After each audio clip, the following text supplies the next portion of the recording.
लड़की ने कभी सोचा भी नहीं था कि रातों रात उसके 4 छोटे भाई हो जाएंगे और वे सब एक दूसरे से बढ़कर उसकी रक्षा करेंगे। इससे पहले वो हमेशा एक सामान्य परिवार की लड़की की तरह जीवन जीने की कामना करती थी। पिता की असमय मृत्यु ने उसे तोड़ा नहीं, बल्कि उसे जल्दी समझदार बना दिया। वो खुद आगे बढ़कर माए का हाथ बटाने लगी, सफाई और खाना बनाना धीरे धीरे सीख गई। माए के साथ नारिता परिवार में शादी करके नया परिवार बनाने के बाद, क्योंकि शियाओमी सबसे बड़े लड़के से केवल एक दिन बड़ी थी, चारों भाइयों के अचानक एक बड़ी बहन आ गई और किसी को भी तुरंत इस नई पहचान के साथ तालमेल बिठाने में मुश्किल हो रही थी। मेरा नाम रिदो है, 16 साल। एक बड़ी बहन के रूप में मैं आप सबका अच्छे से ख्याल रखूंगी। कृपया मेरा मार्गदर्शन करें। मैं इसे जरूर अच्छे से करूंगी।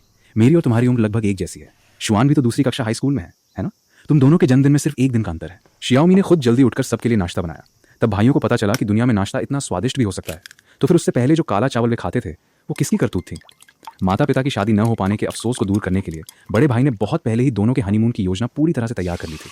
बस बैग उठाकर निकलना बाकी था। बड़ी मुश्किल से माता पिता को यात्रा पर भेजने के बाद वो अपनी बहन को बाहर घुमाने ले जाना चाहता था, ताकि वो आसपास के माहौल से परिचित हो सके। लेकिन शियाओमी ने सिर हिलाकर कहा कि उसके पास और भी जरूरी काम है। घर की पूरी तरह से सफाई करनी है। भाई एक दूसरे को देखने लगे और बुदबुदाने लगे, क्या हमने घर में कोई ऑल इन वन रोबोट पा लिया है? ये देखकर कि उसने उन सबकी अंतःवस्त्र भी धो दिए हैं, बड़ा भाई आखिरकार खुद को रोक नहीं पाया और आगे बढ़कर बोला, हमने तुमसे ये सब करने के लिए नहीं कहा था। क्या तुम्हें लगता है कि ऐसा करने से हम खुश होंगे? वो बचपन से ही अपना बोझ खुद उठाने की आदी थी। उसने कभी किसी पर निर्भरता नहीं दिखाई थी, इसलिए ये बात बिना सोचे समझे मुंह से निकल गई। शियाओमी ने यह सुना और चुपचाप अपनी पीठ मोड़कर कमरे में चली गई।